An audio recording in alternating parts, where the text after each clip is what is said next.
Hello hello दोस्तों, सभी को नमस्कार। वेलकम, आप सभी का बहुत अच्छा वेलकम। अपनी पढ़ाई को आगे स्टार्ट करते हैं। किसी प्रकार कोई दिक्कत थोड़ी आई, कोई दिक्कत नहीं आई। अब आगे जैसे कमेंट भी काफ़ी देखिए, कई बच्चों के कमेंट्स आए, उनमें कुछ समस्या ये आई कि सर जो सूत्र हैं, एक दो बच्चों ने कहा था कि सूत्र हैं उनको थोड़ा मोटे लिखें, अक्षरों को मोटा लिखें। तो आज अपन मोटे अक्षर लिख देंगे। आगे पैसो इसका पार्ट 3 आज स्टार्ट होगा। पार्ट 3 को भी आप ध्यान से पहले की तरह उसी प्रकार पढ़ें और आशा करता हूँ आपको पूरा समझ में आ रहा होगा। चलें आगे चलते हैं। आज है अपना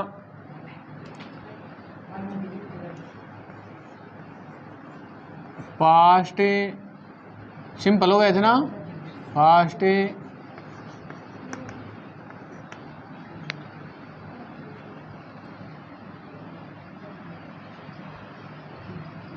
CUNTINUO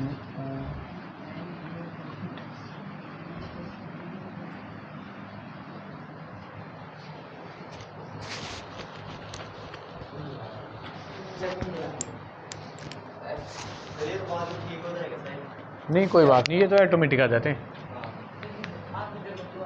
इसकी हेल्पिंग वर्ब क्या होंगी?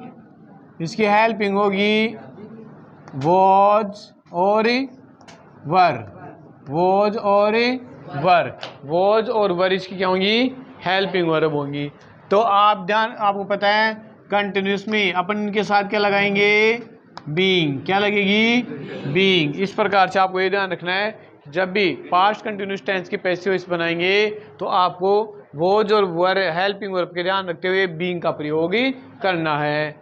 अब इसका जो सूत्र है, आप इसका सूत्र जो बनाएंगे एक्टिव वॉइस, पहले वाक्य लिख लो। एक्टिव वॉइस में जो एक्टिव वॉइस का जो होगा वो होगा, आपको सबसे पहले सब्जेक्ट लिखना होगा, इसके बाद हेल्पिंग वर्ब क्या हो जाएगी? वॉज और वर प्लस वर्ब की फर्स्ट फॉर्म ING,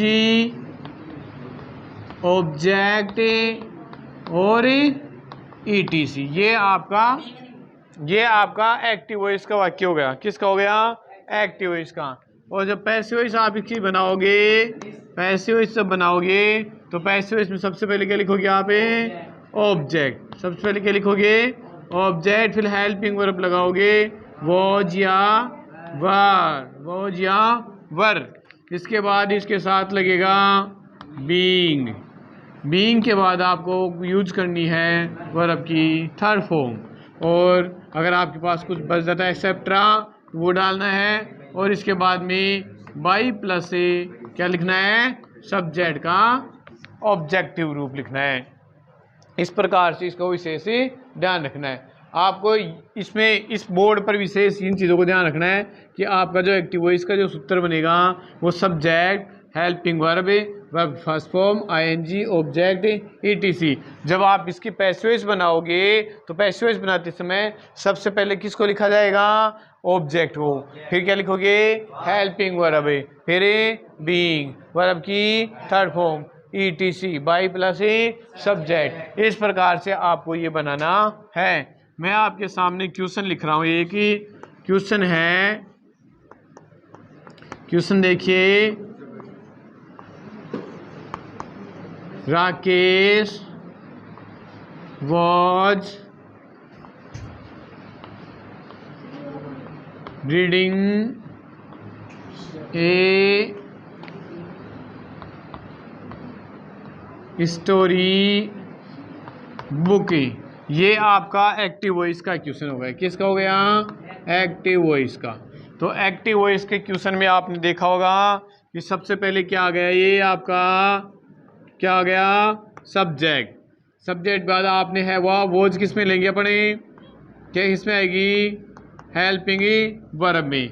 रीडिंग किस में आ जाएगी? मुख्य क्रिया में। ए स्टूडेंट, ए स्टूडेंट क्या हो जाएगा आपका? ये आपका क्या हो जाएगा? ऑब्जेक्ट। समझ में तो आ रहा है ना पूरा पूरा? ये मतलब आपके टेस्टों में इनमें भी कुछ भी कहाँ यहाँ से आए तो आप इसको बता देना।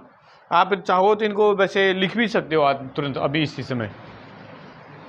अब इसमें ये ध्यान रखना कि जब इसकी आंसर बनाएंगे, इसका क्या बनाएंगे? आंसर। तो सबसे पहले क्या लिखेंगे, ऑब्जेक्ट, जैसा कि सूत्र में लिखा हुआ है ऑब्जेक्ट सबसे पहले।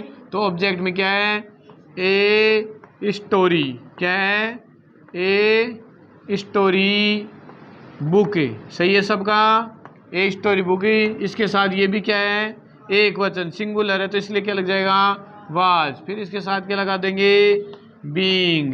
रीड की क्या हो जाएगी, थर्ड फॉर्म भी रीड ही होती है। और ये अपने ईटीसी है नहीं तो बाई प्लस सब्जेक्ट राकेश लिख देंगे। राकेश नहीं तो प्रोनाउन क्या हो जाएगा इसका, हिम हो जाएगा।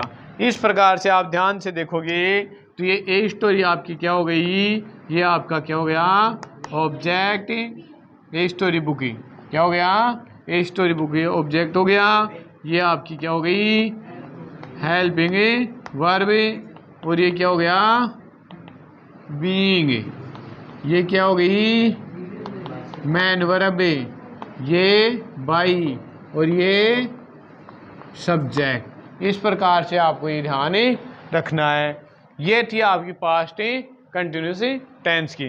पास्ट कंटिन्यूस टेंस में आपको अगर हेल्पिंग वर्ब का पता है, अगर आपको इसका पता है कि हेल्पिंग वर्ब क्या है, पहले से दी हुई है, जैसे वाज है, वर है, तो अगर वाज वर आपको पता है तो आप आराम से पहले से इसमें वाज वर हेल्पिंग वर्ब दी हुई आएगी।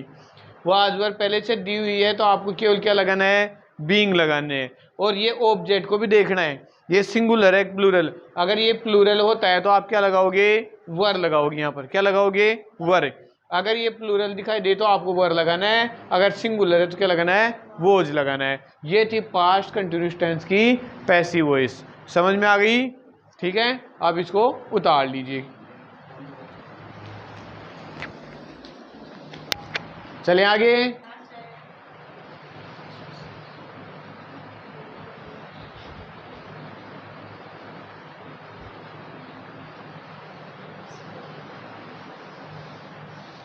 अगला कौन सा है, past perfect. Past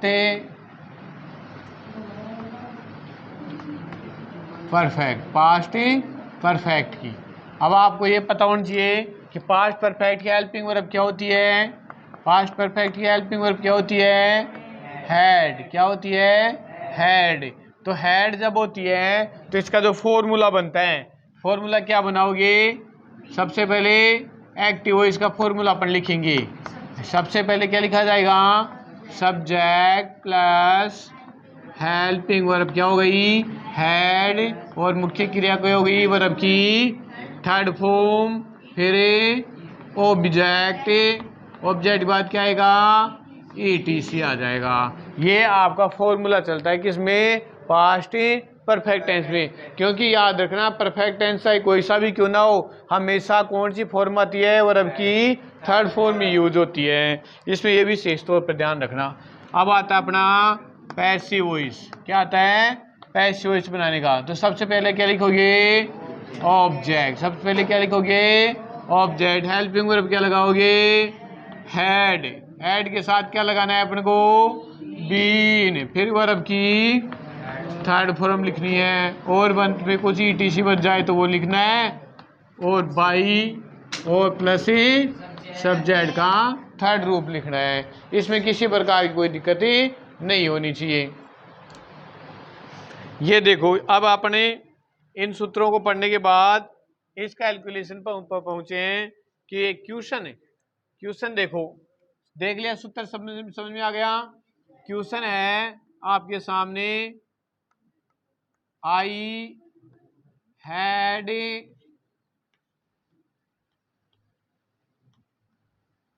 finished my new project।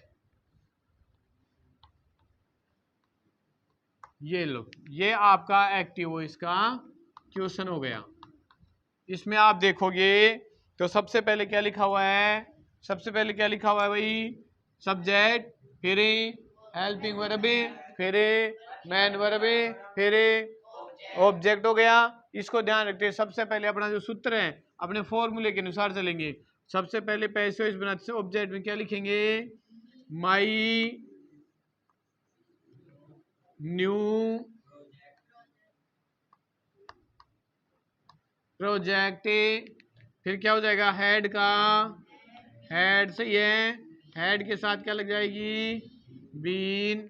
Verb की थर्ड फॉर्म क्या हो जाएगी, पहले से फिनिश दे रखी है, फिनिश्ड बाई, आई का क्या हो जाएगा, मी, और ये क्या बन गई आपकी पैसिव वॉइस। अब बताइए कोई समस्या है क्या, निगाह आराम से। ये तो क्या हो गया आपका ऑब्जेक्ट हो गया, ये आपकी क्या हो गई हेल्पिंग वर्ब हो गई, ये आपकी क्या लग गया पैसिव इसमें बीन, ये आपकी क्या हो गई मुख्य वर्ब हो गई, और ये क्या हो गया बाई, और ये आपका हो गया सब्जेक्ट। बताइए किसी को समस्या है क्या।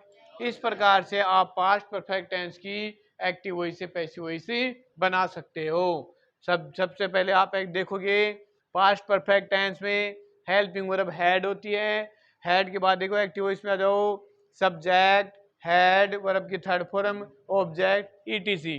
जब भी पैसिव वॉइस बनाओगे, पैसिव वॉइस बनाते समय ऑब्जेक्ट, हैड, बीन, वर्ब की third form, ETC, by plus subject. अपन ने क्वेश्चन देखा I had finished my new project, समझ गए। तो यहां देखो my new project had been finished by me. अब मैं आपको दो पास्ट टेंस के पूरे मिला के 2-3 क्वेश्चन दे देता हूं जिससे कि आप खुद ही करें। Okay,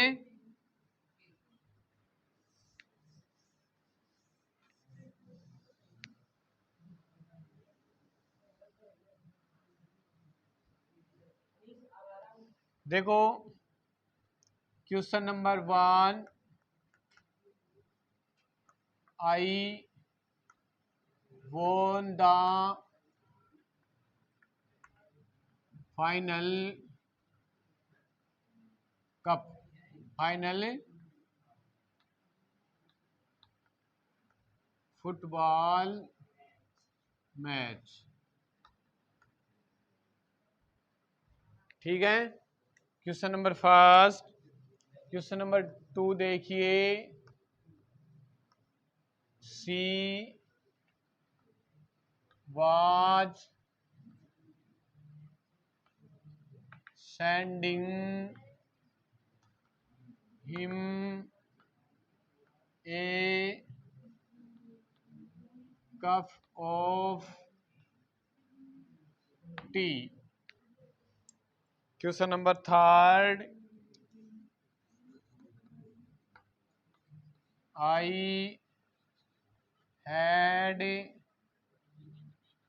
made this chair. ये आपके सामने मैंने 3 क्वेश्चन दे दिए।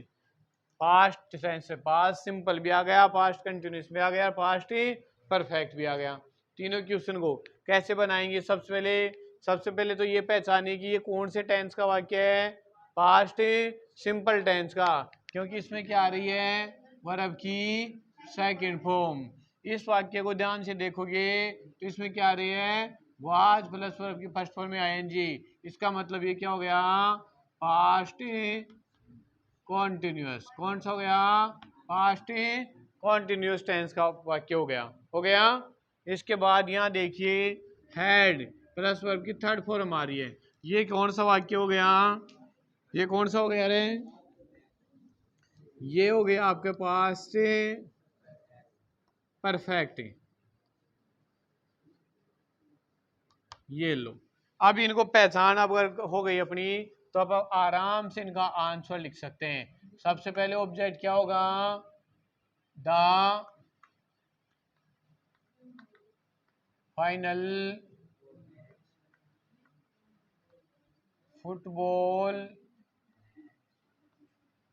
मैच वॉज वोन बाई मी। ठीक है भाई, सबसे पहले क्या आ गया ऑब्जेक्ट, ऑब्जेक्ट आ गया यहाँ तक ही, the final football match was won ये वो जो हेल्पिंग वर्ब वो थर्ड फॉर्म बाय मी। इसके बाद देखिए she was sending him a cup of tea. इसमें ये तो रहा आपका इनडायरेक्ट ऑब्जेक्ट और ये रहा आपका डायरेक्ट ऑब्जेक्ट। तो आप दोनों में से किसी एक से बनाइए। चलो अपन हिम से बना लेते हैं। तो हिम का बनाओ, आंसर क्या हो जाएगा? ही का क्या हो जाएगा? सब्जेक्टिव रूप। ही का सब्जेक्टिव रूप क्या हो जाएगा? ही। हिम का सब्जेक्टिव रूप हो जाएगा ही। ही के साथ क्या लगेगा? वाज। इसके साथ क्या लगाओगे? बीइंग। सेंडिंग का सेंट, वर्ब की थर्ड फॉर्म हो जाएगी sent. Sent a cup of tea. अंत में बाई लगा कर क्या लिख दोगे? सब्जेक्ट का ऑब्जेक्टिव रूप। ये आपका पास्ट कंटिन्यूस टेंस का पैसिव वॉइस बन गया। ही और ये ऑब्जेक्ट हो गया, हेल्पिंग वर्ब हो गई, being Saint a cup of T by plus by subject के साथ में। अब आ गया अपना थर्ड क्वेश्चन। इसमें देखो आंसर क्या करोगे? आंसर होगा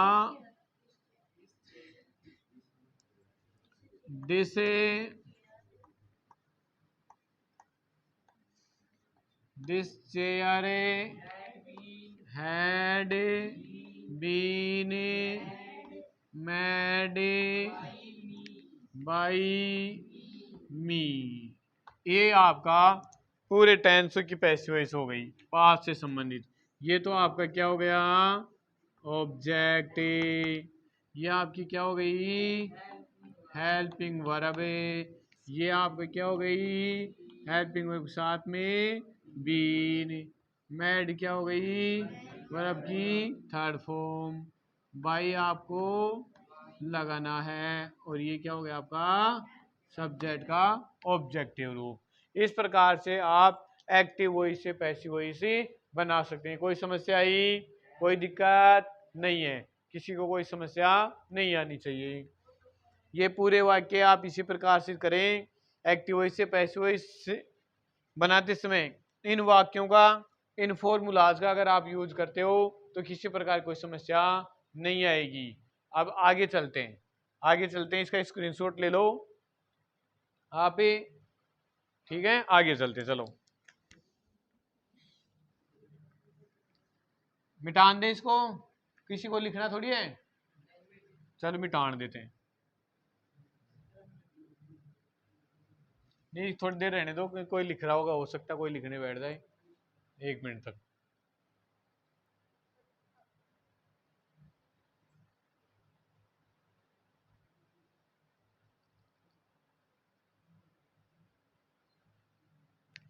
मतलब वाक्य को करते समय ये ध्यान रखना है कि ये वाक्य कौन से टेंस का है। सबसे मेन मुख्य बात तो ये ध्यान रखनी है। टेंसों का अगर आपको पता चल जाएगा कि ये पास्ट सिंपल टेंस का है, ये पास्ट कंटिन्यूस का है, ये परफेक्ट का है, तो आपको कोई समस्या नहीं आएगी। और मैं जहाँ तक समझ रहा हूँ आपको अच्छी तरह समझ में आ रहा होगा। जैसा कि आप अगर कोई समस्या आ भी जाए, कोई दिक्कत आए, कोई चीज़ अगर कोई फॉर्मूला या कहीं कोई चीज़ में आपको दिक्कत दिखाई दे रही हो, कोई गलती हो रही हो, तो आप कमेंट्स में ज़रूर लिखें और मुझे बताएं कि ये सर यहाँ ये दिक्कत आई। अगर समझ में आ रहा है तो भी आप कमेंट्स में कहें कि सर समझ में आ रहा है, बहुत अच्छा समझ में आ रहा है। तो अगर ये समझ में नहीं आ रहा है तो वो भी बताएं कि सर समझ में नहीं आ रहा है, तो हम और कुछ नया परिवर्तन करने की कोशिश करेंगे। ठीक है, आगे चलें। अब लिखते हैं फ्यूचर सिंपल की। किसकी? फ्यूचर सिंपल की।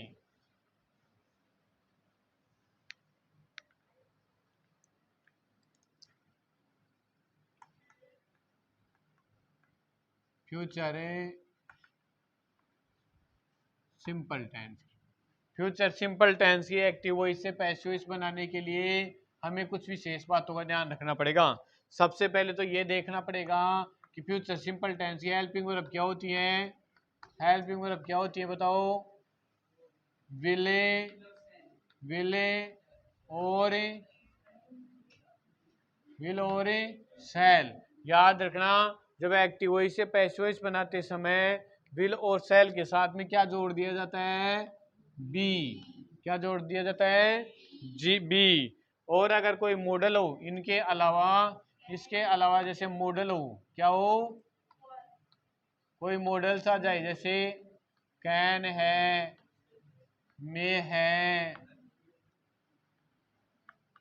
विल, शैल, मस्ट, शुड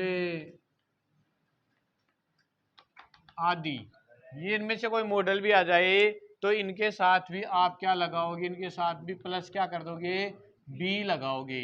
ये दो चीजें विशेष ध्यान रखनी है, फ्यूचर सिंपल टेंस और मॉडल्स के साथ हमेशा क्या लगेगी, बी लगेगी। इसलिए इसका जो एक्टिव वॉइस का जो सूत्र बनेगा, जो एक्टिव वॉइस का जो सूत्र बनेगा वो इस प्रकार बनेगा।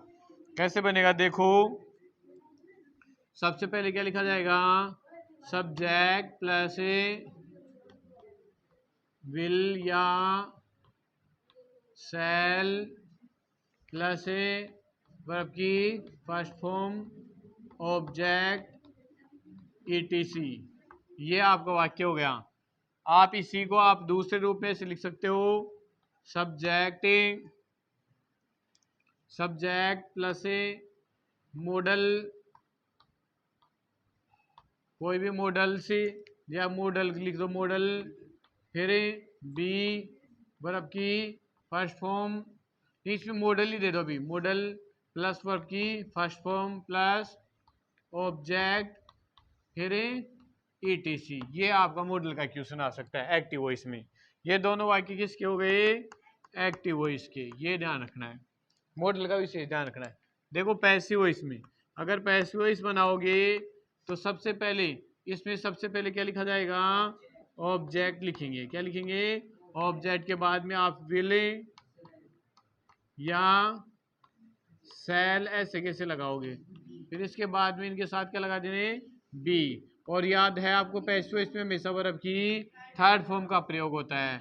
अगर आपके पास में कुछ ईटीसी है तो वो लगा दो, नहीं तो अंत में बाई प्लस क्या कर दो, सब्जेक्ट का ऑब्जेक्टिव रूप लिखा जाता है। ऐसे ही मॉडल में देख लीजिए, मॉडल के साथ में देख लीजिए, मॉडल में क्या करोगे, वही ऑब्जेक्ट लिखेंगे सबसे पहले, फिर ऑब्जेक्ट बाद मॉडल, मॉडल के साथ क्या लगाओगे, बी, फिर वही वर्ब की थर्ड फॉर्म, अगर आपके पास ईटीसी है तो वो, बाई हो तो, और अंत में सब्जेक्ट। ठीक सेम नियम है, वही है, बस आपको थोड़ा ये ध्यान रखना है कि वाक्य में हेल्पिंग वर्ब विल सेल दे रखी है या मॉडल दे रखा है, सेम वही पोजीशन चलेगी, वही आएगा वाक्य के अंदर। ये मॉडल वाले ज्यादातर क्वेश्चन मॉडल वाले क्वेश्चन पूछे जाते हैं, क्योंकि इनमें चेंज तो करना होता नहीं, वही कैन वगैरह, शुड वगैरह, विल वगैरह, ये सेम टू सेम क्वेश्चन देते हैं, इसी प्रकार के क्वेश्चन आते हैं। क्योंकि फ्यूचर सिंपल टेंस में हेल्पिंग और विल और सेल होती है, और पैसिव वॉइस बनाते समय इनके साथ क्या लगाया जाता है, बी लगाया जाता है। उसी प्रकार मॉडल जो होते हैं can, may, will, shall, must, should वगैरह, वुड है, और भी हैं दो तीन मॉडल, तो उनके साथ भी आप क्या लगाओगे, बी लगाओगे। इसके बाद एक्टिव वॉइस का जब आप फॉर्मूला बनाओगे तो इसमें सब्जेक्ट है, विल है, फिर सेल है, और फर्स्ट फॉर्म आएगी ऑब्जेक्ट और ईटीसी वगैरह दे रखे हैं। पैसिव वॉइस का ये सब, ये मॉडल का हो गया, subject, modal, first form, object, etc.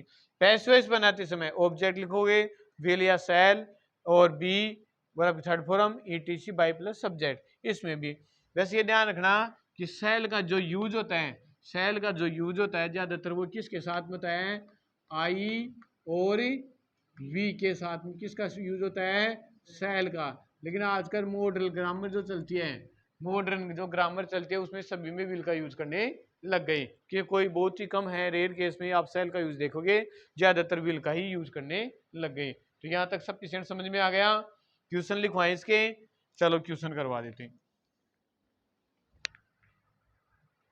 इसको लिख लिया होगा शायद, अगर नहीं लिखा तो लिख लो इसको, मतलब कुछ 1-2 मिनट में देख लेते हैं बच्चों को।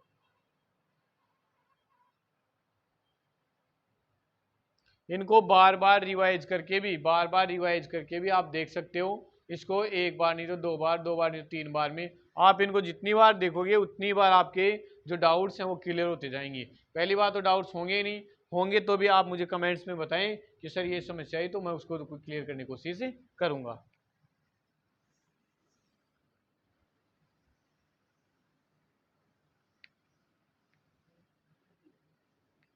अब मैं आपके सामने क्वेश्चन लिख रहा हूं, क्वेश्चन देखना। क्वेश्चन नंबर फर्स्ट है, I shall help the blind man. ये आपका क्वेश्चन हो गया एक तो, ठीक है। क्वेश्चन नंबर 2,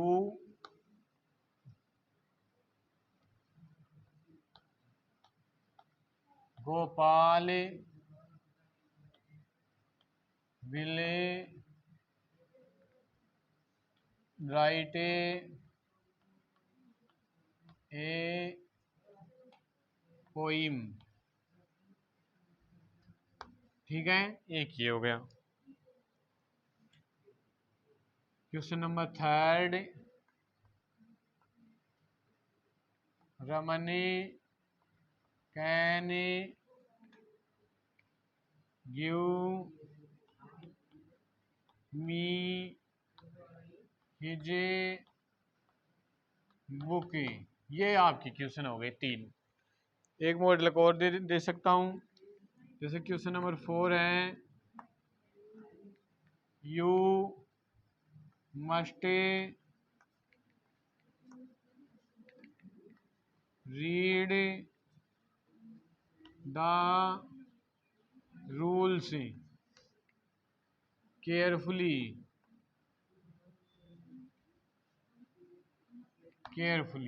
ये आपके सामने क्वेश्चन लिख दिए मैंने आपको। अब इन क्वेश्चनों को आपको ध्यान से देखना है कि किस सेंटेंस में किसका यूज किया जा रहा है। देखोगे तो जैसे सेल है, या आपके सामने सेल है, या विल है, या कैन है, या मस्ट है, तो इनसे पता चलता है कि ये किसके हैं, मॉडल्स के क्वेश्चन हैं। किसके हैं, मॉडल्स के। तो इनके आंसर करते सबसे पहले क्या लिखोगे, द ऑब्जेक्ट क्या हो गया, ब्लाइंड, द ब्लाइंड मैंने। अब इसके साथ क्या लगाओगे, विल लगेगा, क्योंकि यह तो आई के साथ छह लगाया था अपन, तो विल लगाएंगे, विल। फिर इसकी क्या हो जाएगा, बी, ऑब्जेक्ट के अनुसार विल लग गया, बी हेल्प्ड बाई मी। ये लो, सीधी सा हो गया, ऑब्जेक्ट हो गया, विल हो गया, बी हेल्प्ड बाई मी। इसके बाद ये वाला क्वेश्चन देख लो, गोपाल वाला। आंसर ए पोइम, विल का विल, फिर क्या हो जाएगा, बी राइट का क्या हो जाएगा, रिटन बाई गोपाल या हिम। सही है। ये जो थर्ड क्वेश्चन है नेक्स्ट, उसमें देखो, मी का बना लो, चाहे हिज बुक से बना लो। मी से बनाएंगे तो क्या हो जाएगा, आई, क्या हो जाएगा, आई के साथ क्या लगाओगे, कैन, फिर बी, गिव का क्या हो जाएगा, given his book by Raman या हिम। ये इसका हो गया। इस प्रकार से मस्ट वाला देख लीजिए, द रूल्स आ जाएगा आंसर में, the rules must be read carefully. क्या हो जाएगा, केयरफुली, ये ध्यान रखना है, ईटीसी में चला जाएगा ये, बस बाई यू।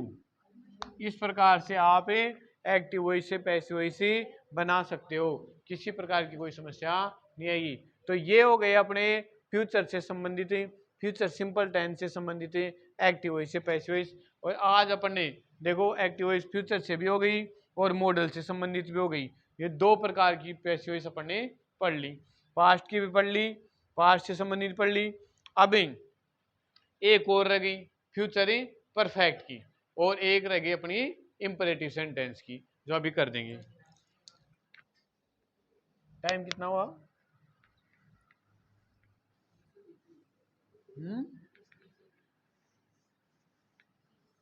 अभी कर देते हैं, 10 मिनट का काम हो रहा है, जो फ्यूचर परफेक्ट कर देते हैं, फिर कल फोर्थ पार्ट में लास्ट अपन इसको समाप्त कर देंगे।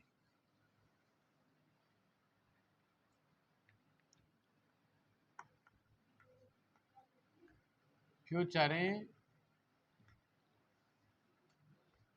परफेक्ट टेंस की एक्टिव वॉइस से पैसिव वॉइस। अब फ्यूचर परफेक्ट में आपको पता होनी चाहिए हेल्पिंग वर्ब क्या चलती है, विल या शैल प्लस क्या हो जाती है इसके साथ में हैव, इसके साथ क्या लग जाता है हैव, ये विशेष ध्यान रखना है। और जब हैव लग गया तो ये तो किस में हो जाएगा अपना एक्टिव वॉइस में, किस में हो जाएगा एक्टिव वॉइस में। और जैसे आप पैसिव वॉइस में जाओगे तो पैसिव वॉइस में याद रखना आप विल या शैल प्लस में फिर हैव, फिर इसके साथ क्या लग जाएगा बीन लग जाएगा, ये आपकी क्यों क्या हो जाएगी फिर यहाँ पर पैसिव वॉइस हो जाएगी। तो इसका फॉर्मूला अगर अपन बनाएंगे तो फॉर्मूला बनाने के लिए सबसे पहले आप लिखोगे, सबसे पहले क्या लिखोगे इसमें सब्जेक्ट प्लस विल या शैल प्लस क्या हो जाएगी वर्ब की थर्ड फॉर्म ऑब्जेक्ट ईटीसी, ये हो गई। अब पैसिव वॉइस बना लो, इसकी पैसिव वॉइस बनाएंगे तो क्या कर देंगे अपने ऑब्जेक्ट प्लस विल या शैल प्लस ओ, इसमें हैव लगाना लगा, सॉरी एक मिनट यहाँ पर हैव लगाएं, हैव प्लस वर्ब की थर्ड फॉर्म फिर ऑब्जेक्ट ईटीसी, ये वाला। तभी मैं सोच रही यहाँ पर शैल हैव, ये हैव हो गया, इसके साथ क्या लग जाएगी बीन, फिर आप क्या लगाओगे वर्ब की third form ETC by plus subject. इस प्रकार से आप ये फॉर्मूला याद रखेंगे परफेक्ट का, क्योंकि परफेक्ट में विल और शैल के साथ क्या चलता है हैव, और हैव होने की वजह से इसके साथ क्या लगती है बीन लगता है। ये भी शेष ध्यान रखना है, क्योंकि आपने ये नहीं पढ़ी होगी और याद भी नहीं होगी, इसलिए इसको याद रखना है आपको। अगर विल शैल हैव आ जाता है तो आपको क्या लगाना है बीन लगाना है। जैसे क्वेश्चन लिखे अपने, क्वेश्चन नंबर फर्स्ट है Sohan will have completed his work। ये क्वेश्चन आ गया, ये क्वेश्चन किसका हो गया अपना एक्टिव वॉइस का, किसका हो गया एक्टिव वॉइस का। अब इसका पैसिव वॉइस बनाने के लिए, इसका पैसिव वॉइस बनाने के लिए आपको सबसे पहले ऑब्जेक्ट क्या लिखोगे हिज वर्क। अब यहाँ देखो विल हैव ऐसे कैसे आ जाएगा विल हैव, अब इसके साथ क्या लगा दोगे बीन, और कंप्लीटेड का क्या हो जाएगा कंप्लीटेड बाई हिम, या आप क्या लिख सकते हो सोहन। इस प्रकार से आप फ्यूचर परफेक्ट टेंस की भी एक्टिव वॉइस से पैसिव वॉइस बना सकते हो। याद रखना है विल हैव के साथ में विल हैव बीन लगता है, शैल हैव विल हैव तो आप इसके साथ में क्या लगाओगे बीन लगाओगे। इस प्रकार से कोई समस्या नहीं आएगी। तो आज अपन ने पैसिव वॉइस टेंस से संबंधित एक्टिव से पैसिव वॉइस बनाना पूरी कंप्लीट कर ली। फिर भी किसी विद्यार्थी को कोई समस्या आती है, कोई भी दिक्कत आती है तो कमेंट्स अवश्य लिखें। और एक मेरा आपसे विशेष आग्रह है कि आप मेरे चैनल को सब्सक्राइब करें, लाइक करें और एक दूसरे को शेयर करें, जिससे कि इन चीज़ों का नॉलेज और दूसरे विद्यार्थियों को भी इनका फ़ायदा मिल सके। दूसरी बात, इनका मेरे को कमेंट्स ज़रूर करके बताएं कि आपको ये वीडियो कैसे लगे। अगर अच्छे लगे हो तो भी बताएं, अगर ख़राब लग रहे हो तो भी बताएं, अगर कहीं कोई गलती हुई हो तो उसको भी मेरे को सजेशन दें कि सर यहाँ पर ये मिस्टेक हुई है, तो हम उसमें सुधार करें। मेरी कोशिश यही है कि हर विद्यार्थी को, जो बच्चा कमज़ोर है उसको भी और जो बच्चा होशियार है उसको भी हर प्रकार की चीज़ अवेलेबल हो और वह अपनी स्टडी अच्छी तरीके से कर सके। फिर भी कोई समस्या आएगी तो अपन यहाँ हैं और उसको हल करेंगे। ठीक है, थैंक यू सो मच, बहुत बहुत धन्यवाद।